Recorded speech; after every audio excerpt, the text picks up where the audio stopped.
I'm from Salt Lake, and I just want to make sure I heard correctly. With Esther's going to have seminars at her new residence in Utah? Yeah. It's going to be a little tricky. She's still working the logistics out, because if she releases it today, there are only 6 events planned, and she wants like 50 to 80 people.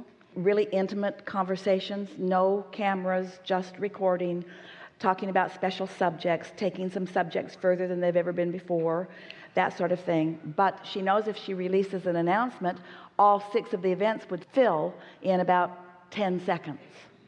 So she's trying to determine what's the most comfortable way of accomplishing it, and what she is receiving from us right now is trust that law of attraction will bring it about. So she's getting in the receiving mode and waiting for the impulse about how to go about it.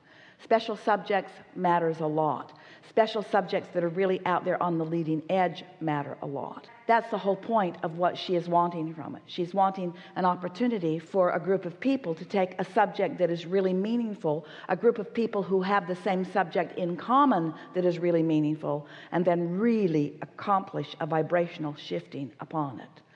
And so she'll get the ideas, and she's talking about maybe doing some of that in every city, maybe on the Sunday following the big event. In other words, there are lots of ideas that are beginning to occur to her, because she selfishly wants to take thoughts further on some subjects. And so very exciting prospect as these thoughts are coming to fruition. Yeah. Well, I think it was in my vortex, because I've always wondered, Esther was born in Utah. Why doesn't she do a workshop? And I desired that would happen. Over time, she and Jerry have just been gravitating to where larger groups are. It was just a sort of natural calling. In other words, the impulse to go where more people are wanting to come. There is so much appreciation, not just from Esther, but from us, about your willingness to gather like this. Whether you get into the chair and are verbalizing openly, or whether you're sitting in the room and projecting vibrationally, your participation in these gatherings is of enormous value. Your participation is of enormous value to the whole, and the whole is of enormous value to you. There's vibrational shifting that takes place in these situations that you can't accomplish as easily under any other situation or condition. So that's the reason. Okay. I have a question. I know, listening to you for a long time, that before we come, people may choose to be autistic or be gay or whatever. My question is... You come with vibrational intentions that turn to those things. Now let's talk about that in the context of what we've been talking about here. Let's say that you have a vibrational intention when you are born to really not just follow suit. In other words, to maybe be born in a family where they do everything wrong when you're growing up. You've come with the strong intentions to be your own person and find your own way and not be a conformist and things like that. And so that vibration that is within you when you are born is a strong point of attraction. And so just think of it in terms of a strong decision coming in that turns to those things. Now, my question is, do we also choose our specific physical characteristics? Yes. Like I want to come with curly hair or Yes. freckles or... Yes, but it's more like this vortex that we've been talking about. You following it, yes? This vibrational reality. And how life causes you to put an intention in it or a desire in it.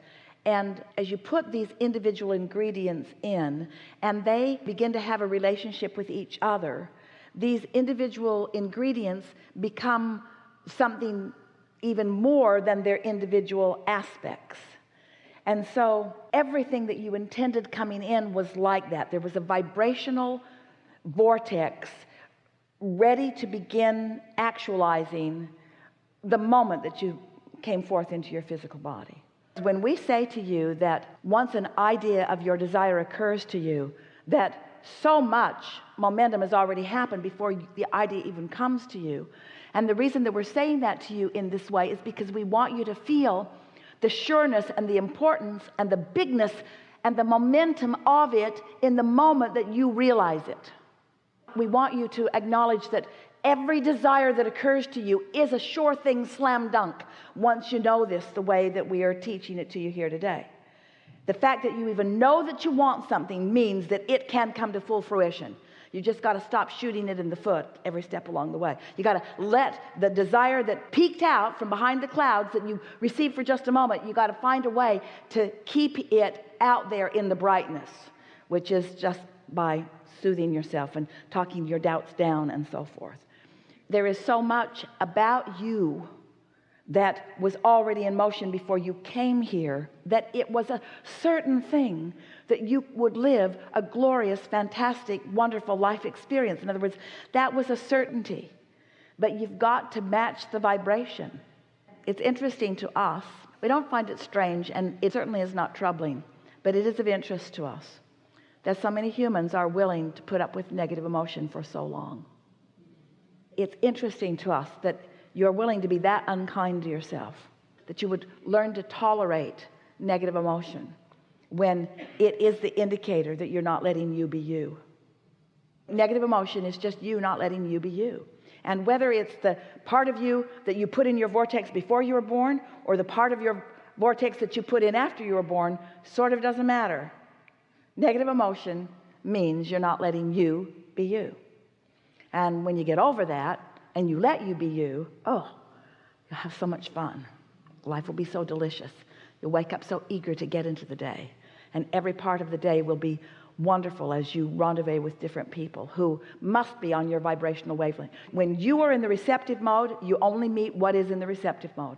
It's interesting. Sometimes what you meet that you might think isn't part of your being in the receptive mode is because you've convinced yourself that nothing should come to you other than what you think you fully, completely want. In other words, Esther meeting this beautiful woman on the elevator today with her beautiful dog was not an indication that something had gone wrong or that anyone was doing anything that was wrong. The inspiration on the part of the other was part of Esther's attraction to help Esther understand something that is important to her. You see what we're getting at?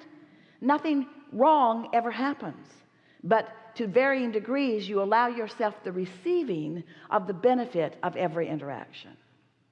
So say someone, our non-physical part loves the variety of people, the endless physical variety, but what if you're feeling like you got the short end of the stick as far as physical looks? Then that thought will prevent you from the expansion and explosion of you and the reason that you came into this physical experience. That will be a hindering thought that will prevent you from the fullness of that which you came intending to be. Now let's break this down just a little bit. We're going to be gentle about this because we're not wanting beautiful people to be worried about anything.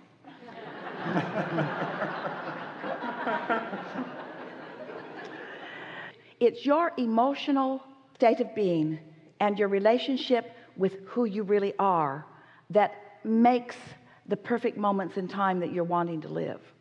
And sometimes, not always, but sometimes the way you look is more about the way others are responding to you.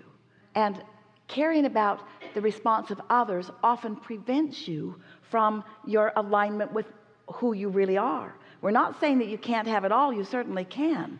We're just saying in most cases when you're feeling that you got the short end of some stick and you're comparing someone else with something, it's about what they're thinking about it, not what you're feeling about it.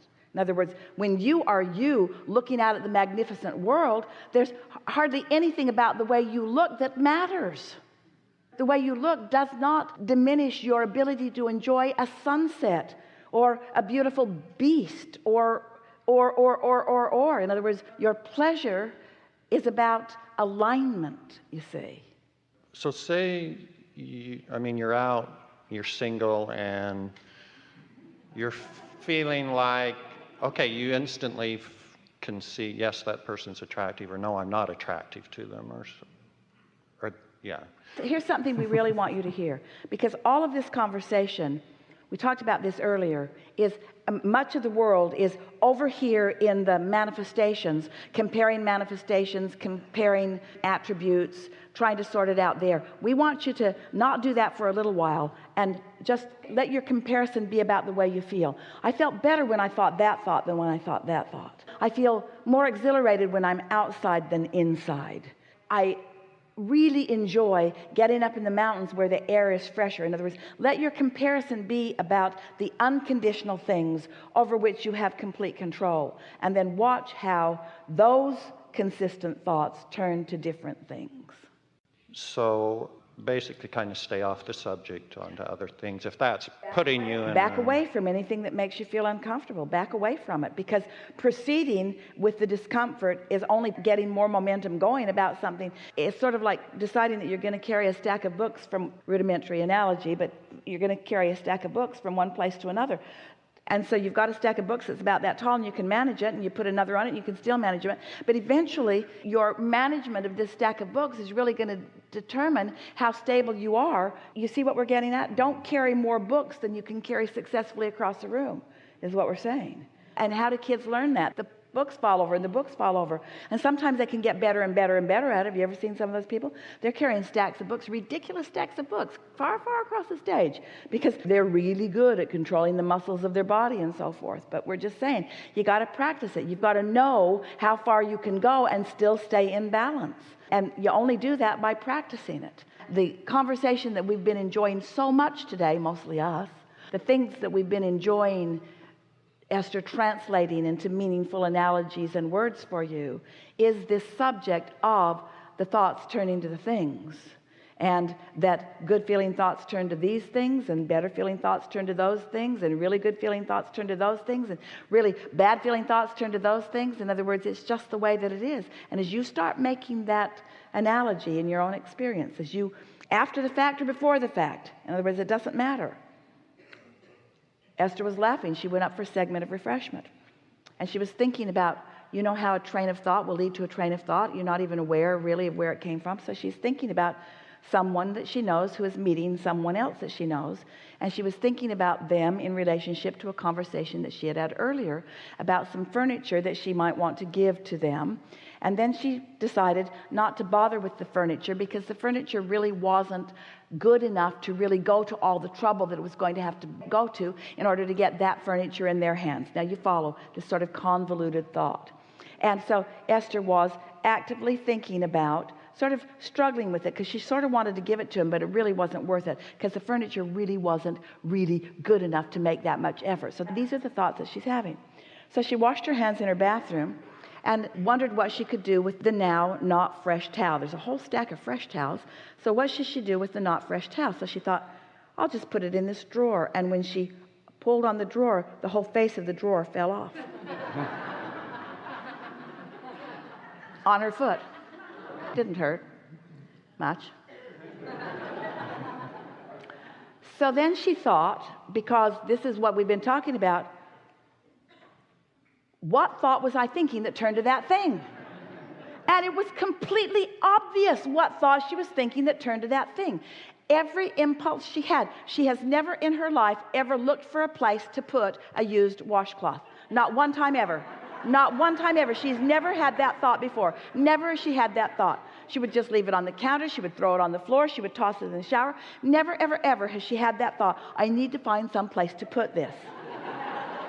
Why would she have that thought? Because that thought needed to turn to that thing so that she would be aware of that thought. Yes? Don't you like knowing this?